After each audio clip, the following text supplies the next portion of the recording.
So, I want to start with a kind of story.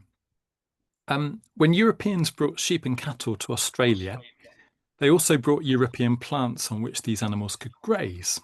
In doing so, they rebuilt a European ecosystem in which they could always be the top predator: grass, sheep, man. But they didn't bring decomposers, and the native Australian decomposers, used to the dry and stingy dung of kangaroos, left the wet and piling dung of the European grazers where it fell. The dung began to accumulate. In some places, it was feet deep, and like the water in the stories of floods, it kept rising. Flies took over where the beetles had failed, but slowly and unpleasantly. The Europeans, despite their intentions, had created a new ecosystem, one in which the ball-rolling dung beetles had been replaced by flies that battered at farmers' faces, flies that rose like halos everywhere the farmers went. The piles of excrement and clouds of flies were the evidence of the value of decomposers and of some decomposers over others. They were a measure of what the Europeans should have been grateful for in their farms back home, but had not known to thank. I wonder who and what our decomposers are that we may be willfully or unintentionally ignoring. I, like Gill, tend to want to tell small stories, but I think tonight I'm going to start big and end small. And there's a bit of dissonance about that. But I want to just name where I plant my feet generally. And it's between the River Tame and the River Cole on the east side of Birmingham. I might say a tiny bit more about my place, but probably not much tonight. Instead, I want to start with the big picture. And I want to suggest that we are living through a time of collapse, of breakdown, of collective trauma. Trauma that is unevenly and unjustly shared, distributed. Collapse that for some of us seems like it's still in the future, but for others in our world is very much the daily reality. And I want to note that when human beings are in situations that are traumatizing, we have some inbuilt responses. And I think they're the case for us collectively as well as for us individually. We might use some F words: flight, fight, freeze, fawn, force, and there may be other F words you can think of as well. And I want to just note that each of those threat responses looks a little bit like a Christian salvation narrative as well. And I think that's significant, that our common salvation narratives look a bit like trauma responses. And of course, trauma responses are healthy in the moment because they help us survive. But the danger is that we get stuck in them and then they become profoundly unhealthy.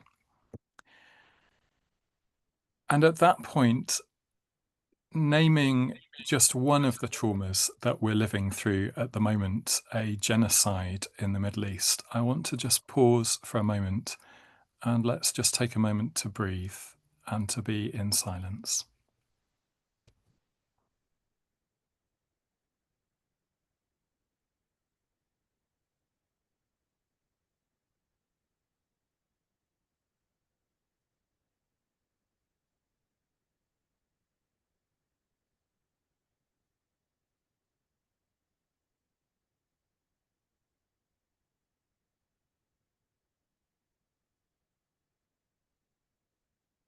The danger is that we pass on too quickly, and of course we will, but let us hold some of our attention to the silence that we long for, the silence from the warplanes and the bombs.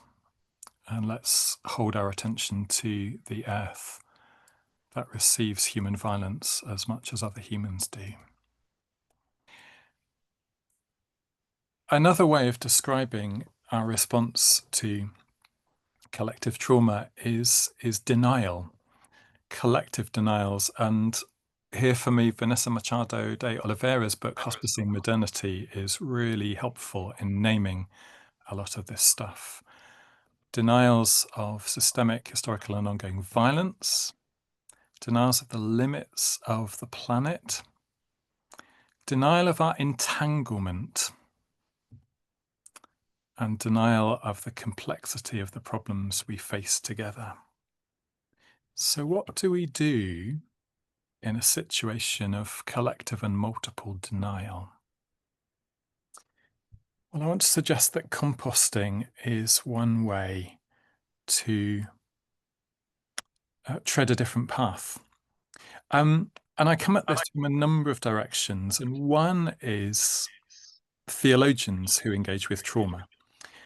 Shelley Rambo, in her book, suggests we think about a new way of being, a form of life that is not triumphant in a kind of conventional linear Christian narrative, but life configured as remaining, love making its way through death. And in different but resonant language, Donna Haraway's phrase, staying with the trouble, feels profoundly evocative here. In the compost heap, there is a synchronicity of breaking down, of opening out, and of becoming with. I wrote an article last year which got into the Church Times, which acquired a cartoon, which I felt quite proud of. I've never had a cartoon drawn for something that I've written before. The trouble is, it misinterpreted what I was trying to say. Yes, I was suggesting something valuable and beautiful about smallness in the Church of England, but more than that, I was wanting to suggest that things might feel different if we acknowledge that maybe the whale of the institution is in fact dead, or at least dying. And here a slightly different kind of decomposition, whale fall, that scientists describe in a number of stages, that begins with mobile scavengers. These terms are quite evocative. Then the enrichment opportunists come along. Then there's a long phase of bacterial decomposition, which provides nourishment for all kinds of little clingy things. And finally results in hotspots for evolutionary diversity, adaptive radiation, new forms of life growing amidst the carcass that is long dead. I was accused of having a death wish for the Church of England, or of being gloomy, but actually I find this picture quite hopeful. But perhaps we'll come back to that. Hopeful perhaps in the way that a nurse log is hopeful. The dead tree that's fallen over in the wood, but still provides nourishment for all kinds of life in the ongoing ecosystem.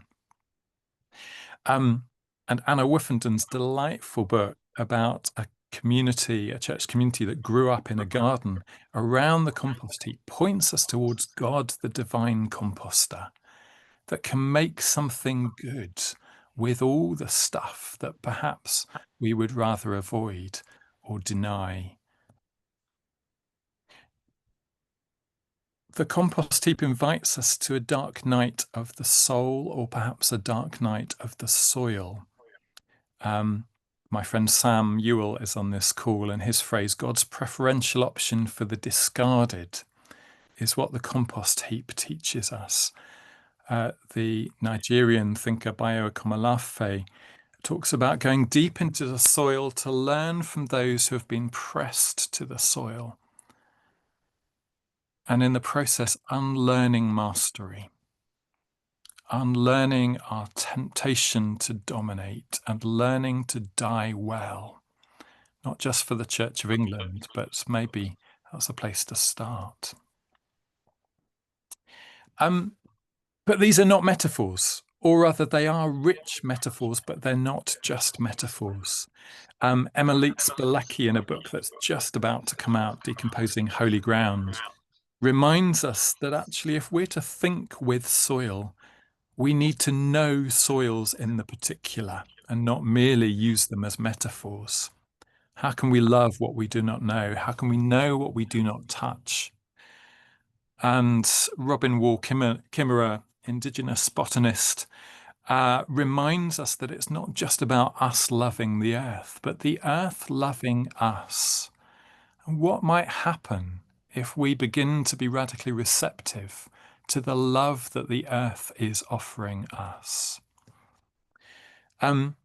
I had a mystical experience a little while ago with a compost loo, and discovered while sitting for rather a long time on the compost loo that the willow tree below it was literally receiving and transforming my shit.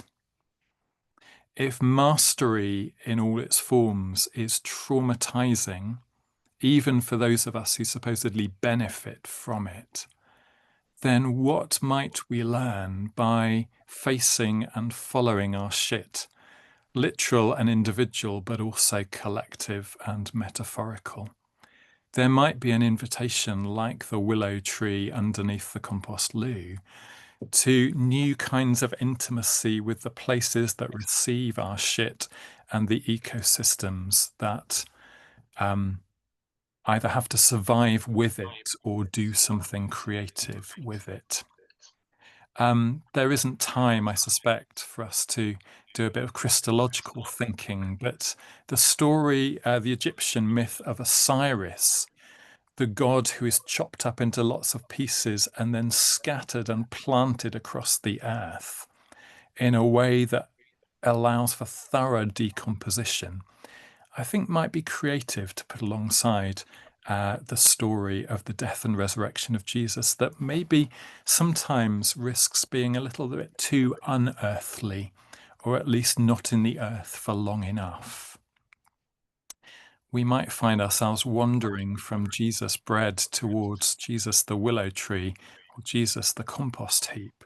What might it mean for God to take our shit and do something with it, and to be in the places where our shit is deposited? Back to Vanessa Machado de Oliveira. I'm not going to read this, but she has a wonderful, helpful acronym of compost that invites us to some capacities that we need for this time, where we need to learn how to survive collectively, to become with each other. And finally, I am discovering, and this is where it gets a bit small and local and personal again, that if we embrace the decomposition of church, then something interesting at least begins to emerge. I think we need to embrace the decomposition of our theology, or at least to ecologize it, to embrace the decomposition of our mycelial, to discover something that is genuinely rooted in place and rewilded and perhaps reversed. Embrace the decomposition of our polity, at least as Anglicans, and discover what might it mean for all voices, even more than human voices, to be heard in our discernment and decision-making. And flowing from that, the decomposition of our liturgy and our ministry. And I think it looks something like this: rooted in place, bounded and porous, unlikely proximities, Sam's phrase of subversive cohabitation, I love. A radical sharing and openness, Otto Scharmer's phrase, small circles of radical presence. It feels like church should be about that, but rarely is in practice. Mycelial underground solidarities that perhaps go under the radar of government surveillance. A place where we can attend to the uncomfortable, stay with the trouble, tend the dying and the unrestorable. I think love is more helpful than hope at this point. And places that are slow, fragile, imperfect, messy, and precarious. When I do things like this with a bit more time, I invite people to think about 3 questions. What are you particularly aware of that's decomposing? What are you sensing needs to decompose? And what kinds of new life do you sense emerging amid the decomposition? But perhaps questions to chew on beyond this time.